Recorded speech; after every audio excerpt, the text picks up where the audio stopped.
여러분 안녕하십니까? 계양 주간 뉴스입니다. 첫 소식입니다.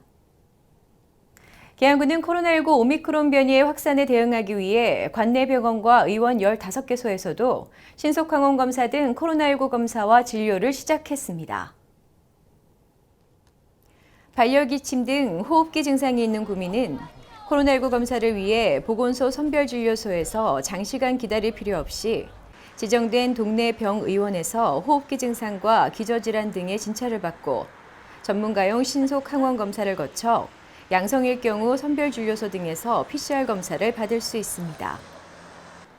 지정된 병의원은 철저한 사전 예약제, 이격거리 확보, KF94 이상 마스크 착용, 환기 소독 기준 등 방역관리와 일반 환자와 동선이 겹치지 않도록 구분해 코로나19 의심 증상이 있는 환자를 진료합니다.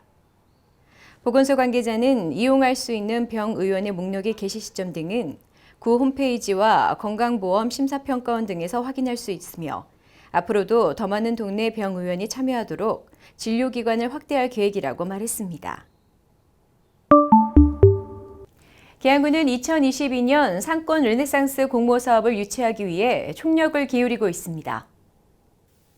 상권 르네상스 사업이란 상권 활성화 구역을 지정하여 상권 전반의 종합적인 지원을 통해 소상공인과 지역 상권의 경쟁력을 높이기 위한 사업으로 중소벤처기업부에서 공모를 통해 지원 대상지를 선정하는데요.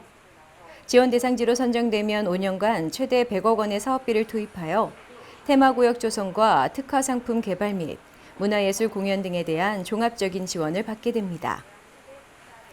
계양구에서는 지난해 3월부터 8월까지 5개월간 작전시장과 계산시장 및 주변 상권 일대를 대상으로 상권 활성화를 위한 기본 연구 용역을 실시했으며 용역 결과 바탕으로 올해 상반기 중 준비단을 구성하고 철저한 준비 절차를 거쳐 공모 사업에 지원할 예정입니다. 구 관계자는 침체된 전통시장 상권을 활성화하기 위해 공모에 선정될 수 있도록 최선을 다하겠다고 말했습니다. 계양구는 개정된 동물보호법 시행규칙에 따라 반려견 산책 시 목줄 길이를 2m 이내로 제한하는 등 안전조치를 강화합니다. 전체 길이가 2m가 넘는 줄 등을 사용하더라도 줄을 손목에 감는 등 실제 반려견과 사람 간 연결된 줄의 길이가 2m 이내로 제한됩니다.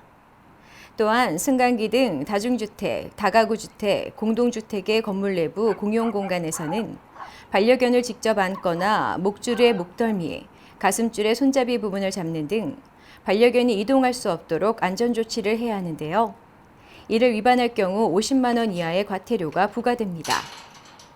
계양구는 현수막 게시와 문자 발송 등을 통해 동물보호법 변경 내용을 홍보하고 있으며 자세한 사항은 지역경제과 동물보호팀으로 문의하면 됩니다. 지금까지 계양 주간 뉴스였습니다. 시청해주신 구민 여러분 고맙습니다.